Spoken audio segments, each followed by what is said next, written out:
கர்த்தருடைய பரிசுத்த நாமத்திற்கு ஸ்தோத்திரம். இன்னைக்கு நம்ம ஏசாயா 5வது அதிகாரம் 20வது வசனத்தை தியானிக்க இருக்கிறோம். ஏசாயா 5:20 ஜெபத்தோடு இந்த செய்திகளே கடந்து செல்லும். சிங்கார மாளிகையில் ஜெயக்கிதங்கள் பாடிடுவாம், சியோன் மணவாளனுடன் ஆனந்தம் பாடி அன்பரை சேர்ந்து ஆறுதல் அடைந்திடுவாம், அன்பரை சேர்ந்து ஆறுதல் அடைந்திடுவாம். அங்கே அலங்கார மகிமையின் கிரீடங்கள் சூடி அன்பரில் மகிழ்ந்திடுவாம், அங்கே அலங்கார மகிமையின் கிரீடங்கள் சூடி அன்பரில் மகிழ்ந்திடுவாம். சிங்கார மாளிகையில் ஜெய கிதங்கள் பாடிடுவாம், சியோன் மணவாளனுடன். துயரப்பட்டவர் துதித்து பாடிடுவார் துதியினுடையுடனே, துயரப்பட்டவர் துதித்து பாடிடுவார் துதியினுடையுடனே. அங்கே முத்தீரை சுத்தர்வன் அங்கி தரித்தோராய் துதித்திடுவாம், அங்கே முத்தீரை சுத்தர்வன் அங்கி தரித்தோராய் துதித்திடுவாம். சிங்கார மாளிகையில் ஜெய கிதங்கள் பாடிடுவாம், சியோன் மணவாளனுடன். முள்மோடி நமக்காய் அணிந்த இயேசுவின் திருமுகம் காண்டிடுவோம், முள்மோடி நமக்காய் அணிந்த இயேசுவின் திருமுகம் காண்டிடுவோம். அங்கே முத்தீர சுத்தர்வன் அங்கி தரித்தோராய் துதித்திடுவாம். சிங்கார மாளிகையில் ஜெய கிதங்கள் பாடிடுவாம், சியோன் மணவாளனுடன். புவியின் அரசை புது பாட்டால் பாடி நகை போத்திடுவாம், புவியின் அரசை புது பாட்டால் பாடி நகை போத்திடுவாம். புது எண்ணெயால் அபிஷேகம் பண்ணினோராய் மன்னரை வாழ்த்திடுவாம், புது எண்ணெயால் அபிஷேகம் பண்ணினோராய் மன்னரை வாழ்த்திடுவோம். இயேசுவின் நாமத்தினாலே ஜெபங்கள் பிதாவே, ஆமேன். கர்த்தருடைய பரிசுத்த நாமத்திற்கு ஸ்தோத்திரம். Leela praise Lord, Kavitha sister praise Lord, Selvi teacher praise Lord. ஏசாயா 5வது அதிகாரம் 20வது வசனத்தை நம்ம பார்க்கிறோம். ஒரு கூட்டத்தார் என்ன செய்யறாங்க அப்படின்னு கேட்டீங்கன்னா, தீமையை நன்மை என்று அவங்க ஒரு காரியத்தை சொல்றாங்க. கால் அப்படிங்கிற ஒரு வார்த்தை இங்கிலீஷ்ல இருக்கு, தமிழ் அது இல்ல. கால் என்ன அப்படின்னு கேட்டீங்கன்னா, தீமையை நன்மை என்று அழைக்கிறார்கள். கால், இந்த காலுக்கு CAL கால்,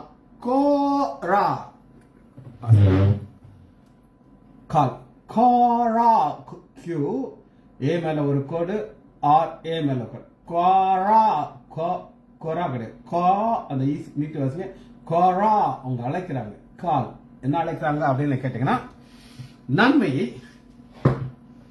தீமையை நன்மைங்கிற. இதெல்லாம் தீமையா இருக்கிறது காரணம் என்ன? அவங்க ஆல்கஹால் எஃபெக்ட்ல இருக்காங்க. நன்மையை தீமை என்று சொல்லி அவங்க எக்ஸ்பிளைன் பண்றாங்க. ஃபுல் போதையில இருக்காங்க, அதிகாலையிலே சாராயத்தை நாடி போயிட்டாங்க. அவங்க எல்லாமே ஆப்போசிட். தீமையை சொல்றாங்க நன்மைங்கிற, நன்மையை தீமைன்னு சொல்லி. அடுத்தது இருளை வெளிச்சம், வெளிச்சத்தை இருளம் என்று பாவித்து. கால், கால்னா என்னது? அழைக்கிறாங்க. இப்படிதான் சொல்லி எக்ஸ்பிளைன் பண்றாங்க. கால். இந்த காராங்கிறது என்னன்னா, specification of a name, specification of a name, பேர் சொல்லி அழைப்பது, பேர் சொல்லி அழைப்பது. ஸ்பெசிபிக்கா என்ன சொல்றாங்க அப்படின்னு கேட்டீங்கன்னா, தீமையை பார்த்து நன்மை அப்படின்னு சொல்றாங்க, நன்மையை பார்த்து தீமை சொல்றாங்க. ஸ்பெசிபிக்கா இருளை வெளிச்சம், வெளிச்சத்தை இருளமாக பாவித்து, கசப்பை தித்திப்பு என்றும் தித்திப்பை கசப்பு என்று சாதிக்கிறவர்களுக்கு ஐயோ. சாதிப்பாங்க. நான் பிடிச்ச முயலுக்கு 3 கால். இந்த ஸ்பெசிபிக்ங்கிறது என்ன அப்படின்னு கேட்டீங்கன்னா, நாம் தேவன் முதலாக எதை ஸ்பெசிபிக்காக சொல்லுகிறார் அப்படின்னு நீங்க கேட்டீங்கன்னா, ஆதியாகமம் 1வது அதிகாரம் 5 ஸ்பெசிபிக். தேவன் வெளிச்சத்திற்கு பகல் என்று பெயரிட்டார். இன்னைக்கு வந்த குவாரா, பகல்னா பகல் தான் ஸ்பெசிபிக். குவாரா. மேலும் வேறு எதை ஸ்பெசிபிக்கா அவர் பார்த்து சொல்லுகிறார் அப்படின்னு கேட்டீங்கன்னா, ஸ்பெசிபிக் சங்கீதம் 147வது அதிகாரம்.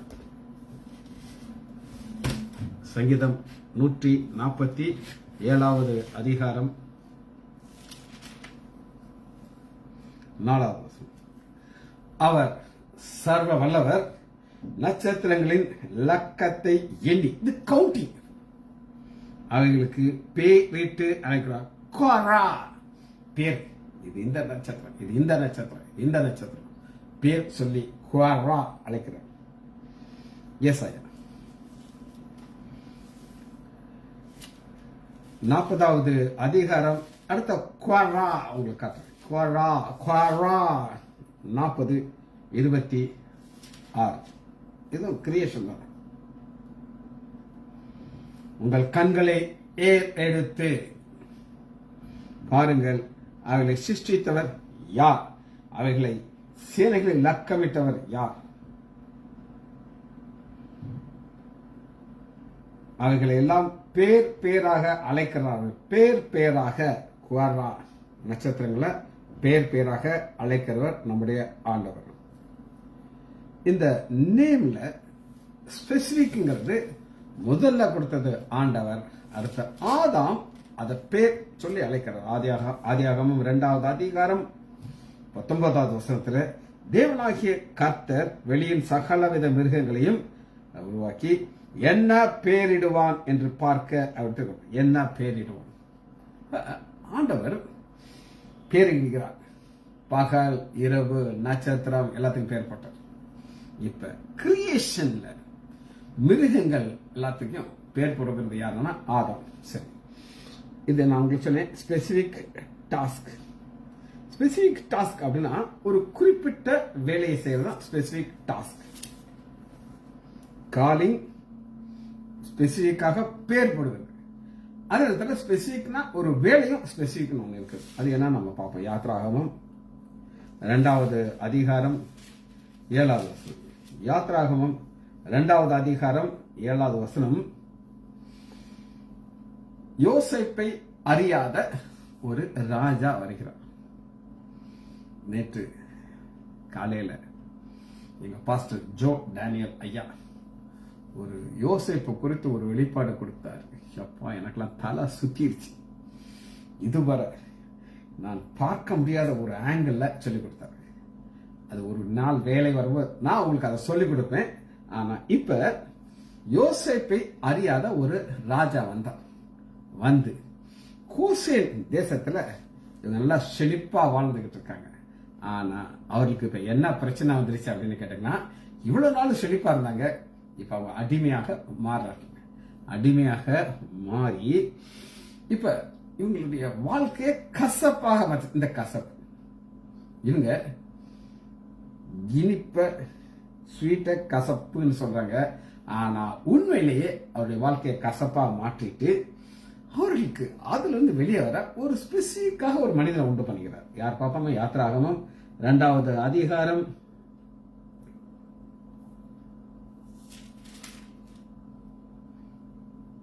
3வது அதிகாரம். அவர்களை எகிப்தியர் கைக்கு விடுதலையாக்கும். ஸ்பெசிபிக் எகிப்தியர், ஏன்னா அங்கதான் அவங்க அடிமையா இருக்கும். அவர்களுடைய கையிலிருந்து விடுதலையாக்கும். 2வது பாருங்க, அவர்களை அந்த தேசத்திலிருந்து எகிப்து தேசத்திலிருந்து நீங்களாக்கி அவர்களை கானானியர், ஏத்தியர், எமோரியர், பர்ஷியஸ், ஏவியர், எபூசியர் இருக்கிற இடமாகிய பாலும் தேனும் ஓடுகிற நலமும் விசாலமான தேசத்திலே கொண்டு ஸ்பெசிபிக்கான ஒரு மக்கள்கிட்ட இருந்து விடுதலையாக்கி ஸ்பெசிபிக்கா இதுக்கு ஆண்டவர் ஸ்பெசிபிக்கா ஒரு மனிதனை தெரிந்து கொள்கிறார். அது யார் அப்படின்னு கேட்டீங்கன்னா, அப்பொழுது மோசே தேவனை பார்த்து பார்வோன் இடத்துல கொண்டு வந்து மோசையை தெரிஞ்சுப்பார். இந்த மோசைய வளர்க்கிறதற்கு அவனுடைய தாயை கொண்டாடுறாங்க. அதான் யாத்திராகமம் 2வது அதிகாரம் 7வது வசனம். அப்பொழுது அதன் தமக்கை அக்கா பார்வன் குமாரத்தை நோக்கி, உமக்கு இந்த பிள்ளையை வளர்க்கும்படி ஸ்பெசிபிக்கான ஒரு வேலை. இது எப்படின்னா, கால் அவுட் லவுட்லி, சத்தமாக சொல்லி அழைக்கிறார்கள். சத்தமாக, சீக்கிரட்டா கிடையாது. சரி, அடுத்து பாருங்க. திரும்ப அந்த வசனத்தை உங்களுக்கு நான் வாசிக்கிறேன். அவங்க எப்படி அதை சத்தமா சொல்றாங்க அப்படின்னு கேட்டீங்கன்னா, 20வது வசனம். கசப்பை தித்திப்பு, தித்திப்பை கசப்பு. குட் நல்லது. குட்ங்கிறதுக்கு டாப், டாப். ரெண்டாவது TOB, ஓ ஓ ஓ, அந்த மேல ஒரு ஆரோ பத்திரிக்கை கோடு கிடையாது. ஓ அது மேல உயர்த்தி வாசனம். ஓ ஓ கிடையாது. ஓ டோப், டோப். குட் நல்லது. ரெண்டாவது ஃபேவரபிள். ஃபேவரபிள் என்ன சொல்லுங்க, நமக்கு ஒத்து போகிற ஒரு தான் ஃபேவரபிள். ஒரு காற்று அடிக்குது, அது யூரோக்ளியான்ங்கிறது ஃபேவரபிள் கிடையாது. ஆனா ஒரு மெல்லிய ஒரு காற்று அடிக்குது, அந்த காற்று அப்படியே தாளாட்டம் இருக்குது, அது ஃபேவரபிள். ஆனா யூரோக்ளியன் ஃபேவரபிள் அல்ல. பிளசன்ட், அப்படி இதமாக ஒரு காரியம். ஆதியாகமம் 1வது அதிகாரம் 10வது வசனம். ஆதியாகமம் 1:10.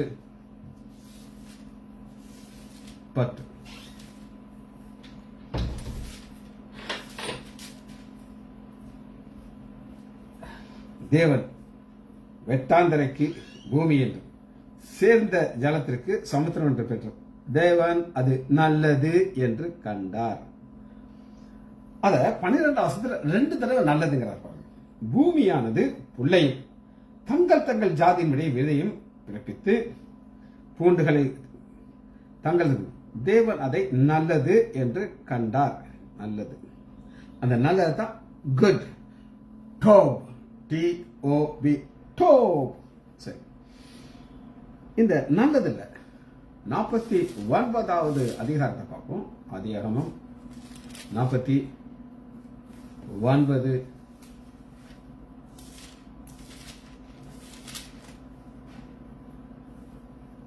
15. இது என்ன நல்லதுன்னா இளைப்பாறுதல். 49வது அதிகாரம், அவன் இளைப்பாறுதல் நல்லது என்று. நல்லது டாப், TO நல்லது. இந்த இளைப்பாறுதல் என்ன அப்படின்னு கேட்டீங்கன்னா, பல வகையில் நாம எக்ஸ்பிளைன் பண்ணலாம். ஒரு ரிட்டையர்ட் லைஃப நம்ம ஒரு இளைப்பாறுதல் சொல்லலாம். ஆனா எனக்கு அந்த இளைப்பாறுதல் பிடிக்காது. சும்மா வீட்டில் உட்கார்ந்துக்கிட்டு வேலை செய்யாம இருக்கிறது ஐ டோன்ட் லைக் தட். எனக்கு வேலை செய்யணும், அந்த வேலையை நம்ம இருதயத்திலிருந்து செய்யணும், சந்தோஷமா செய்யணும். என் பேர் ஸ்டீவ் ஒரு நாள் அவங்க அம்மாட்ட சொல்றாங்க, என் டாக்டர் அம்மா அவன்கிட்ட நீ டாக்டர் ஆகாத அப்படின்னு சொல்றாங்க. அவன் பிடிக்கிற நான் நீ டாக்டர் ஆகணும் ஸ்டீவ் அப்படின்னு நான் சொல்றேன். அதற்கு அவன் என்ன காரணம் அவங்க அம்மாட்ட சொல்றான் அப்படின்னு கேட்டீங்கன்னா, தாத்தாக்கு அவங்க செய்யற வேலை பிடிச்சு செய்யறாங்க. அதனால பிடிச்சு ஆசையா டோப்பாக அதை செய்யறதுனால நீயும் டாக்டர் ஆகுறாங்க. அம்மாவுக்கு பிடிக்காம அந்த வேலை செய்யறதுனால அதை செய்யாத அப்படிங்கிறாங்க. பார்த்தீங்களா, ஒரு சின்ன பையனுக்கு இளைப்பாறுதல்னா என்னன்னு தெரியுது. இளைப்பாறுதல் வாசிக்கிற திரும்ப 49வது அதிகாரம் 15வது வசனத்துல, அவன் இளைப்பாறுதல் நல்லது என்றும் நாடு வசதியானது என்றும் கண்டு சுமக்கிறதற்கு தன் தோலை சாய்த்து பகுதி கட்டு. அப்ப நம்ம வாழ்க்கையில இளைப்பாறுதல் என்ன அப்படின்னு கேட்டீங்கன்னா, இன்னைக்கு ஒரு நாள் முடியுது. இன்னைக்கு நான் அவனுடைய பிரதான கிருபையினால பல மாதங்களுக்கு பிறகு நான் திருவாரூர் போறேன். பல மாதங்களுக்கு பிறகு காலையில என் ஓபியை முடிச்சுட்டு கிளம்புறேன். உடல ஒரு போன வாரம் முழுவதும் எனக்கு இருமல், ரொம்ப சரீரமே அப்படி டவுன் ஆயிடுச்சு. என் வாழ்க்கையில எப்படி வந்ததே கிடையாது. ஆனா இனி ஒரு 2 நாள் இந்த பேஷண்ட் எல்லாம் பார்க்காம போய் இளைப்பாறுதல். இதுதான் டோப். சரி, மூன்றாக ஒரு வார்த்தையை பார்க்க போறோம், அது ஸ்வீட். இதான் உங்களுக்கு வசனத்தை நான் வாசிக்கிறேன், அப்புறம் அந்த வசனத்தை விளக்கத்தை நம்ம பார்க்க போகிறோம். ஏசாயா 5வது அதிகாரம் 20வது வசனம். கசப்பை தித்திப்பு என்றும் தித்திப்பை கசப்பு என்றும் சாதிக்கிறது. ஸ்வீட். ஸ்வீட்டுக்கு இது நமக்கு ரொம்ப தெரிஞ்ச ஒரு வார்த்தையை தான், கிரேக்க வார்த்தையா இருக்கு. அது சொல்லும் போதே உங்களுக்கு புரிஞ்சுக்கிறீங்க, இதுதான் ஸ்வீட்டா அப்படின்னு சொல்லி பார்ப்போமா. குளுக்காஸ், GLUKUS, குளுக்கோஸ். குளுக்கோஸ். இப்பதான் குளுக்கோஸ் எங்கிறது வந்திருக்குன்னு, இது ஒரு கிரேக்க வார்த்தை. இனிப்பும். குளுக்கோஸ் யாராவது சாப்பிடாம இருந்துருவீங்களா சார்? சாப்பிட்ட உடனே வாய்க்கு நல்லா இனிப்பா இருக்கும், உடனே ஒரு எனர்ஜி கொடுக்கும். நாங்கெல்லாம் சின்ன பசங்க ஓடும், ரன்னிங் போகும்போது குளுக்கோஸ் டி அப்படின்னு ஒரு டப்பா இருக்கும், அது நிறைய வாங்கி வச்சிருப்பாங்க. ஒருத்தர் ஓடிக்கிட்டே இருக்கும் போதே கொஞ்சம் கொடுத்தா அது வாயில போடுவான், ஓடுவான். அது குளுக்கோஸ், இனிப்பா இருக்கும். இது கிரேக்க வார்த்தை. இங்கிலீஷ் வார்த்தை குளுக்கோஸ், GLUCOSE, குளுக்கோஸ். மறக்கூடாது. Sweet, glucose. ரைட். இந்த குளுக்காஸ் நீங்க எங்க பார்க்கலாம் அப்படின்னு கேட்டீங்கன்னா, யாக்கோபு புதிய ஏற்பாட்டில்.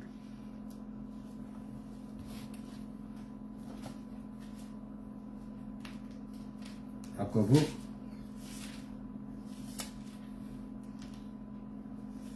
3வது அதிகாரம் 11வது வசனம்.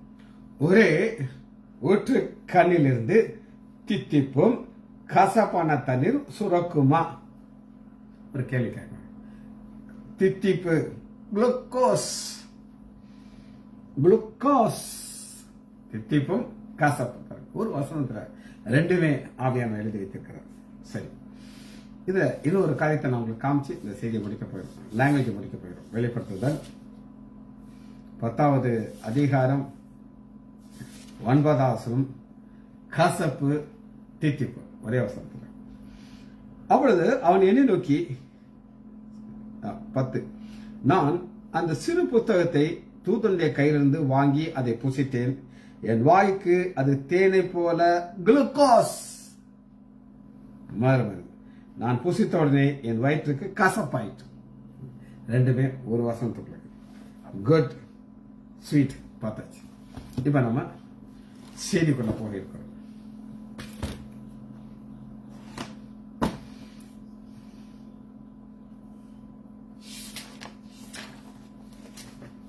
ஐந்தாவது அதிகாரம் 20வது வசனம். ஆப்போசிட்டான காரியத்தை பார்க்கணும். இவங்க என்ன செய்றாங்க அப்படின்னா, சாதிக்கிறவர்களுக்கு. ஏசாயா 5வது அதிகாரம், தித்திப்பை கசப்பென்று சாதிக்கிறவர்களுக்கு ஐயோ. ஒரு கூட்டத்தார் வேதத்துல சாதித்துக் கொண்டிருக்கிறார்கள். அவர்கள் யார் அப்படின்னு நீங்க கேட்டீங்கன்னா, மத்தேயு 22வது அதிகாரம் 23வது வசனம். மத்தேயு 22வது அதிகாரம் 23வது வசனத்துல, அன்னைக்கு ஆண்டவராகிய இயேசு கிறிஸ்து வாழ்ந்த காலத்துல சதுசேயர், பரிசேயர்னு ரெண்டு கூட்டத்தார். Major division. இப்ப கிறிஸ்தவர்களை ரெண்டு மேஜர் டிவிஷன் இருக்கு.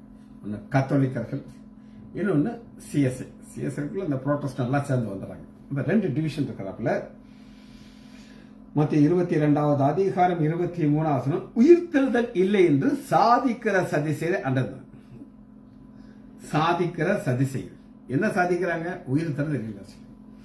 என்ன ஒரு பெரிய பிரச்சனை அப்படின்னு கேட்டீங்கன்னா, உயிர்த்தெழுதல் தான் நமக்கு ஒரு பெரிய பவுண்டேஷனே இருக்குது.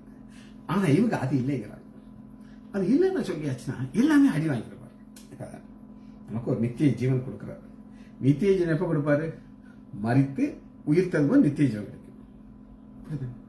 ஆனா அதே நேரத்துல உயிர்த்தெழுதே கிடையாது. மரணத்துக்கு அப்புறம் ஒரு வாழ்க்கை இல்லைன்னா இப்படி நாள் வாழ்ந்துட்டு போலாம்ல. இதான் சாதிக்கிற சதிசெயர். இந்த சாதிக்கிற சதிசெயரை நீங்க எங்க பார்க்கலாம் அப்படின்னு கேட்டீங்கன்னா, அப்போஸ்தலர் 23வது அதிகாரம் 8வது வசனம். அப்போஸ்தலர் 23:8. இவங்க இன்னும் என்னெல்லாம் இல்லைன்னு சொல்றாங்க அப்படின்னு கேட்டீங்கன்னா, சதுசேயர் உயிர்த்தெழுதல் இல்லை என்று, தேவ தூதர் ஆவி இல்லை என்று சொல்லுகிறார். பரிசேயரோ அதில் ஒப்புக்க ஒரு தேவ தூதல் கிடையாது. நாங்க இந்த உலகத்தில் வாழும்போது நாங்க மனம் போல வாழும். இவங்களுடைய வாழ்க்கை எப்படி இருக்குன்னு நான் உங்களுக்கு சொல்றேன். அவங்க அந்த சரீரத்துக்கு தான் மேக்சிமம் முக்கியத்துவம் கொடுப்பாங்க. உங்களுக்கு ஆத்மா எதுவுமே அவங்களுக்கு கிடையாது. இந்த சரீரத்துக்குள்ள இருக்கிற ஆத்மாவை குறித்து அவங்களுக்கு ஒரு பயமே கிடையாது. அவங்க என்ன சொல்லுவாங்க அப்படின்னு கேட்டீங்கன்னா, இந்த சரீரம் என்ன கேட்குதோ அதை நம்ம கொடுத்துடணும். அப்ப அந்த கட்டுப்பாடு இல்லாத ஒரு வாழ்க்கைக்குள்ள போயிடுவோம் நம்ம. இது ஒரு பாவம் செய்ய தூண்டுச்சுன்னா பாவம் செய்துரு. ஏன்னா அது கேட்கறதுல நம்ம செய்யணும். இந்த கண் எதை பார்க்கணும் அதை கொடுத்துரு. அது சாப்பாடு கேட்கறதா கொடுத்துரு. ஆனா இது ஆண்டோடைய ஒரு பிளான் கிடையாது. தீமை என்றால் என்ன அப்படின்னு நான் உங்களுக்கு காட்டுறேன். தீமை என்றால் என்ன அப்படின்னு கேட்டீங்கன்னா, எடுத்துக்கொள்ளுமா, நீதிமொழிகள் 17வது அதிகாரம்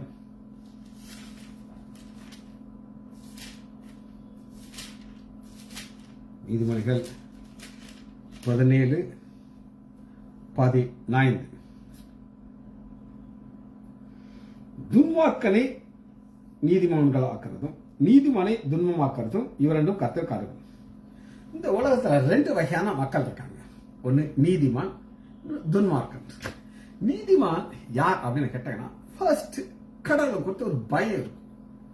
அந்த காரியம் செய்யறேனே, இது ஆண்டவருக்கு பிடிக்குமா பிடிக்காதா, அவனுக்கு மனசாட்சிங்கிறதுனால பயங்கர ஒரு ரெஸ்பெக்ட் இருக்கும். மனசாட்சி என்னை குத்தக்கூடாது, நான் மற்றவர்களை நேசிக்கணும். யாராவது ஒருத்தங்க என்கிட்ட அன்பா ஒரு உதவி கேட்டா என்னால முடிந்தா அதை நான் செய்யணும். இது நீதிமான் ஒரு கேட்டகரி. ஆனா பைபிள் படி நீதிமான் யார் அப்படின்னு கேட்டீங்கன்னா எடுத்துக்கலாம். பைபிள் படி நீதிமான் யார் அப்படின்னு உங்களுக்கு காட்டுறேன். ரோமர் 5வது அதிகாரம் 1வது வசனம். இதான் நீதிமான் டெபினிஷன் இருக்குதுங்க. இவ்விதமாக நம் விசுவாசத்திலே நீதிமான்கள் ஆக்கப்பட்டிருக்கிறபடினாலே விசுவாசத்திலே நீதிமான் ஆக்கப்படும். 2வது 5வது அதிகாரம் 10வது. நாம்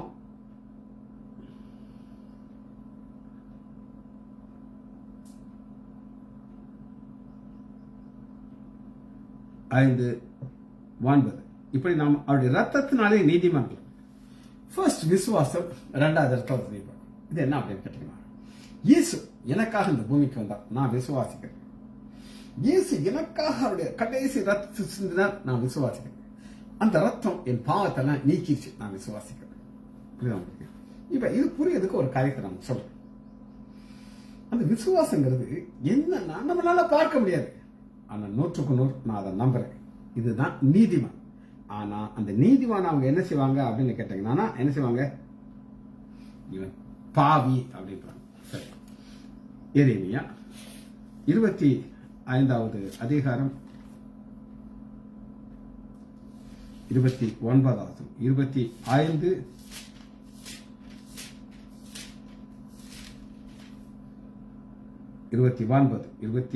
29 இதோ தீங்கை நான் கட்டளையிடுகிறேன், என் நாமம் தரிக்கப்பட்ட நகரத்தில் துவங்கும் பொழுது நீங்கள் தண்டனைக்கு தப்புவீர்களோ, நீங்கள் தப்புவது இல்லை, நான் பூமியின் எல்லா குடியின் மேலும் பட்டயத்தை வரவழைக்கிறேன்.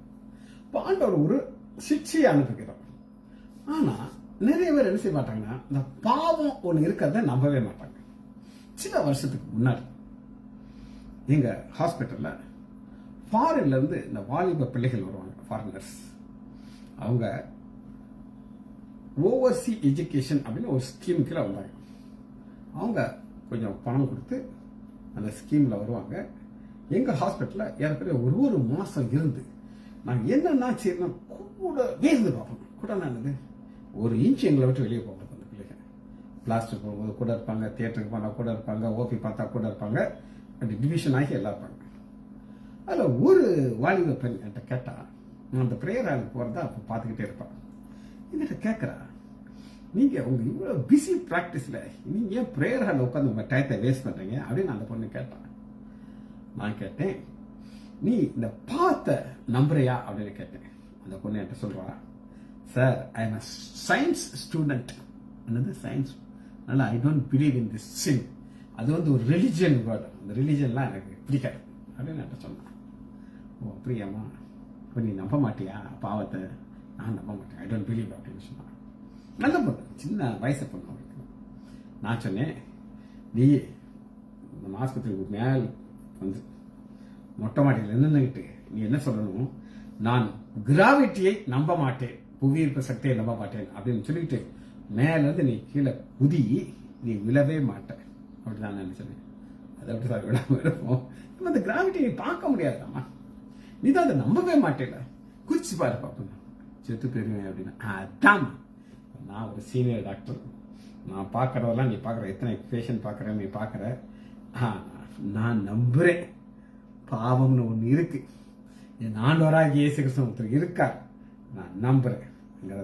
இதுதான் ஒரு பேசிக் கான்செப்ட். சரி, எரேமியா 31வது அதிகாரம் 1. எரேமியா 31:9. இதோ நான் அவர்களை வட தேசத்திலிருந்து வரப்பண்ணி அவர்களை பூமியின் எல்கையிலிருந்து கூட்டி வருவேன். குருடர், சப்பானிகள், மகா கூட்டமாக இருக்கிறார், அழுகையோடும் விண்ணப்பத்தோடும் வருவார்கள். அவர்களை வழி நடத்துவேன், அவர்கள் இடராதபடிக்கு செம்மையான வழியில் நடக்க பண்ணுவேன். இது என்ன அப்படின்னு கேட்டீங்கன்னா, நம்முடைய வாழ்க்கையில எப்படி இருந்தாலும் சரி நம்ம வழி நடத்துவேன். என்னைக்கு நீங்க இயேசு கிறிஸ்து மேல ஒரு விசுவாசம் வந்துட்டீங்களோ நீங்க நடக்க ஆரம்பிச்சுவீங்க. இது ஒரு பாதை. இருள் என்றால் என்ன? அவங்க இருளை வெளிச்சம்ங்கிறாங்க, வெளிச்சத்தை இருள்றாங்க. இருள் வெளிச்சம் என்றால் என்ன அப்படின்னு நான் உங்களுக்கு காட்டப்படுறேன். வெளிப்பட்டு சரி, யோவான் 3வது அதிகாரம் 19வது வசனம். யோவான் 3:19. ஒளியானது உலகத்திலே வந்திருந்தது. ஒளிங்கிறத ஆண்டவராகிய இயேசு கிறிஸ்து உலகத்துல வந்துட்டார். வந்திருந்தும் மனுஷருடைய கிரிகள் பொல்லாது, அவர்கள் ஒளியை பார்க்கலாம், இருளை விளிம்புதான் ஆக்கும். ஒரு ஆக்கினை தீர்ப்பை ஆண்டவர் பிக்ஸ் பண்ணும்போது எதன் அடிப்படையில் பிக்ஸ் பண்றாரு அப்படின்னு கேட்டீங்கன்னா, வெளிச்சமாகிய இயேசு கிறிஸ்து வந்துட்டார். ஆனா அவங்க என்ன சொல்றாங்க, எங்களுக்கு இருள் தான் வேணுங்க. ஒரு திருடனுக்கு இருள் பிடிக்குமா வெளிச்சம் பிடிக்குமா? இருள் தான் பிடிக்கும். ஒரு வேசி பெண்ணுக்கு இருள் பிடிக்குமா வெளிச்சம் பிடிக்கும்? அவளுக்கு இருள் தான் பிடிக்கும். ஆனா ஆண்டவருடைய பிள்ளைகளுக்கு வெளிச்சம். ஏன் நமக்கு வெளிச்சம் பிடிக்கும், ஏன் நமக்கு வெளிச்சம் தேவை அப்படின்னு கேட்டீங்கன்னா, 1 யோவான் 1வது அதிகாரம் 5. தேவன் ஒளியா இருக்கிறார். நம்முடைய கடவுள் பிரைட் லைட், ஒளியா இருக்கிறார்.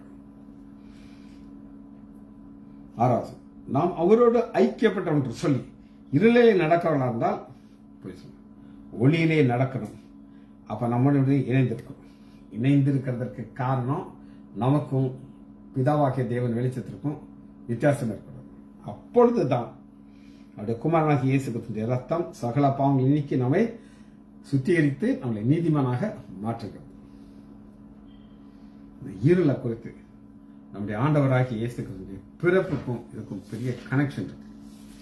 மத்தேயு 4வது அதிகாரம் 5வது 15வது. மத்தேயு 4:15. இருளிலே நடக்கும் ஜனங்கள் பெரிய வெளிச்சத்தை கண்டார்கள். இந்த மக்கள் என்ன சொல்றாங்கன்னா, இருளை வெளிச்சங்கிறாங்க, வெளிச்சத்தை இருள்றாங்க. ஆனா உண்மை என்ன அப்படின்னு கேட்டீங்கன்னா, நம்முடைய ஆண்டவராகிய இயேசு கிறிஸ்து பூமிக்கு வர்றதுக்கு முன்னாடி அந்த இருளில் இருந்த ஜனங்கள் வெளிச்சத்தை கண்டார்கள். லூக்கா இன்னும் அருமையாக சொல்கிறார். அவர் எப்படி சொல்கிறார் பாப்போமா? லூக்கா 1வது அதிகாரம் 18வது வசனம்.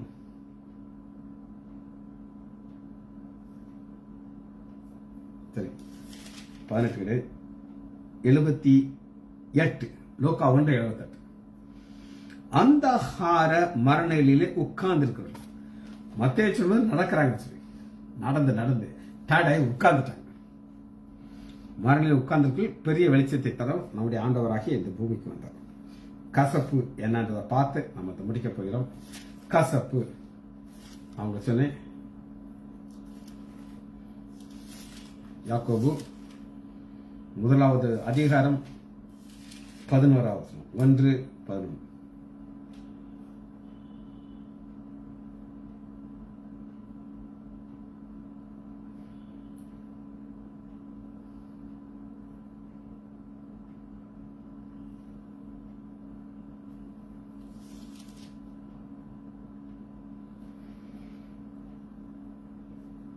சூரியன் கடும் வெயிலுடன் உதிர்த்து அந்த வெளிச்ச ஹீட் வந்துட்டு புல் உதிரும் போது அதன் பூ உதிர்ந்து அந்த அழகான வடிவு வாடி போகும்.